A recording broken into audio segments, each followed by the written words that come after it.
Hi hello welcome to my YouTube channel my days 3.0. Karkidaka മാസമൊക്കെ അല്ലേ, ഇല കൊണ്ടൊരു തോരൻ ഉണ്ടാക്കാൻ വിചാരിച്ചിട്ടാണ്. എല്ലാ ഇലകളൊന്നും കിട്ടിയില്ല കേട്ടോ. തഴുതാമ, തകര ഒന്നുമില്ല, മുള്ളഞ്ചീരില്ല. ബാക്കി തൊടിയിൽ നിന്ന് കിട്ടിയ ഇലകളൊക്കെ വെച്ചിട്ടൊരു തോരനാട്ടോ. ഒന്ന് കണ്ടു നോക്കാം. ഒരുപാട് ഇലകൾ മിക്സ് ചെയ്തിട്ട് ഉപ്പേരിക്കൽ കമ്മിയാണ്. ഓരോ ഇലകൾ, അതായത് ഒന്നുകിൽ ചക്കുർമാനിസ് വയ്ക്കും, ഇല്ലെങ്കിൽ ചീര വയ്ക്കും, മുരിങ്ങ വയ്ക്കും. എന്നാൽ കർക്കിടക മാസം ആകുമ്പോൾ 10ാമത്തെ ദിവസമോ 12ാമത്തെ ദിവസമോ, 10ാമത്തെ ദിവസം അധികം വയ്ക്കുക, 10 ഇല കൂട്ടി വയ്ക്കുക, നല്ലൊരു ഇൻട്രസ്റ്റാണ്. ഇതിൽ മുലൂക്കിയ ചിലപ്പോൾ അറിയുണ്ടാവില്ല. എനിക്ക് വിത്ത് കിട്ടിയപ്പോൾ ഞാൻ ഉണ്ടാക്കിയത് കേട്ടോ. അത് അറബികളുടെയൊക്കെ ഒരു ഇഷ്ട ഇലയാണ്. അവർ നല്ല വിഭവങ്ങളൊക്കെ ഉണ്ടാക്കും. ഈ തോരൻ വയ്ക്കാൻ ഞാൻ എന്തൊക്കെ ഇലകളാണ് എടുത്തിട്ടുള്ളതെന്ന് നോക്കാം കേട്ടോ. കുറേ ഇലകളുണ്ട്. ഇല തിരഞ്ഞു പോയപ്പോൾ കിട്ടി, ഇതൊക്കെ ഇങ്ങോട്ട് എടുത്തതാണ്. കർക്കിടകത്തിൽ പിന്നെ മുരിങ്ങ ചിലരൊന്നും ഉപയോഗിക്കില്ല എന്ന് കേട്ടിട്ടുണ്ട്. ഈ തോരനിൽ മുരിങ്ങ പിന്നെ ഉൾപ്പെടുത്തിയിട്ടില്ല കേട്ടോ.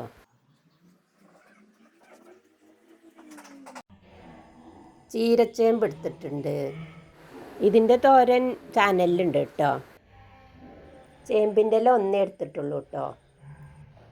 തലേ ദിവസം ചേനയില ഉപ്പേരി ആയതുകൊണ്ട് അതും ഒന്നേ എടുത്തിട്ടുള്ളൂ. പയറുമ്പന്നേ കുറച്ച് പയറേ കിട്ടിയിട്ടുള്ളൂ.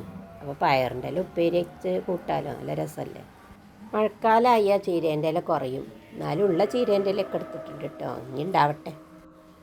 ഈ സാമ്പാർ ചീരയെ ചിലയിടത്തൊക്കെ നല്ല കാണാം, ഇവിടെയൊക്കെ നിറച്ചുകൊണ്ട് കേട്ടോ. ചിലയിടങ്ങളിലൊന്നുമില്ല. താളിൻ്റെ ഇല ഒന്നേ എടുത്തിട്ടുള്ളൂ. കുട്ടികളൊക്കെ കഴിക്കുമ്പോഴേ ചെറിയ ചൊറിച്ചിലുണ്ടായാലോ പഠിച്ചിട്ട്. ഇതാണ് കേട്ടോ മുലൂക്കിയ. ഞാൻ തോരൻ ഉണ്ടാക്കൽ. മുളകും ചീനമുളകൊക്കെ അവിടെ ഇവിടെയൊക്കെ കാണാണ്ട്, അപ്പോൾ അതിൻ്റെ ഇലയും കുറച്ചെടുത്തതാണ് കേട്ടോ. മുളകിൻ്റെ ഇല മാത്രമായിട്ട് ഉപ്പേരി ഉണ്ടാക്കാറുണ്ട്.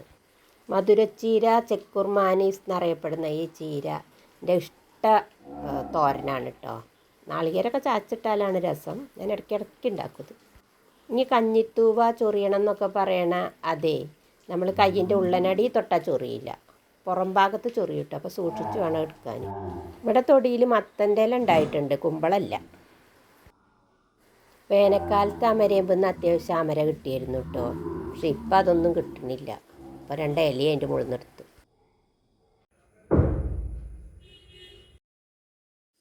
ചീനച്ചട്ടി ചൂടാക്കി എണ്ണ ഒഴിച്ച് കടുകിട്ട് പൊട്ടിക്കണം. എനിക്ക് ഉള്ളി ഇപ്പോൾ വറുത്തിട്ടുണ്ട് കേട്ടോ, കാരണം ഉള്ളിയൊക്കെ ചാച്ചിടുന്നുണ്ട്. അതുകൊണ്ട് ഇപ്പം ഞാൻ കുറച്ചേ ഉണ്ടാക്കുന്നുള്ളൂ കേട്ടോ. മോന് സ്കൂൾ കൊടുത്തേക്കാൻ, പിന്നെ വൈകുന്നേരത്തിന് ഉണ്ടാക്കാം. ഇല ഇട്ട് കൊടുത്ത് ഒന്ന് ചൂടാക്കുമ്പോഴേക്ക് തന്നെ നമ്മൾ ഇട്ട് കൊടുത്ത ഇലയൊന്നും കാണില്ല, അത്രയും കുറച്ചായിട്ടുണ്ടാവുമല്ലോ. അതാണല്ലോ ഇല ഉപ്പേരി. നല്ലോണം ഇളക്കിയിട്ടൊന്ന് ഒതുക്കിയെടുക്കുക. എന്നിട്ട് അതിലേക്ക് ഉപ്പ് വെള്ളമൊക്കെ തളിച്ചു കൊടുക്കുക കേട്ടോ. അല്ലാണ്ട് വെള്ളം ഒഴിക്കാതിരിക്കുക, ഉപ്പിട്ടാൽ നല്ലതാണ്.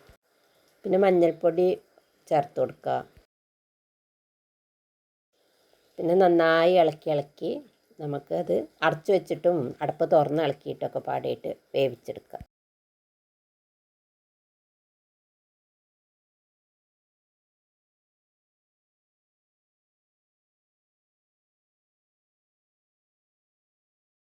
നാളികേരവും ചെറിയ ഉള്ളിയും പച്ചമുളകും കൂടി ചതച്ചെടുക്കുക. തോരനല്ലേ ഉണ്ടാക്കണത്. കാര്യം എന്തൊക്കെയായാലും നല്ല ടേസ്റ്റ് ഉണ്ടായിരുന്നു കേട്ടോ. ഇവിടെ കുട്ടികളും എല്ലാവരും കഴിച്ചു. പിന്നെ അത് സ്വാദും ഉണ്ട്.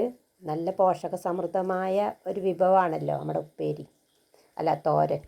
നിങ്ങളാരെങ്കിലുമൊക്കെ 10 ഇല ഉപ്പേരി വെച്ചുവോ? ഏതായാലും ഒന്ന് പറയുന്നുണ്ട് കേട്ടോ, എന്തൊക്കെ കൂട്ടിയിട്ടാണ് എന്നുള്ളതൊക്കെ. 10 ഇലകൾ ഏതൊക്കെ എടുത്തു എന്നൊക്കെ ഒന്ന് അറിയാനുള്ളൊരാഗ്രഹം. മുലൂക്കി അറിയെങ്കിലൊന്ന് പറയണേ. സാലഡിനൊക്കെ എടുക്കുമെന്ന് പറയണേക്കാം. വീഡിയോ ഇഷ്ടമായാൽ ലൈക്കും കമൻറ്റൊക്കെ തരണേ. അഭിപ്രായങ്ങളൊക്കെ രേഖപ്പെടുത്തണം. ബൈ.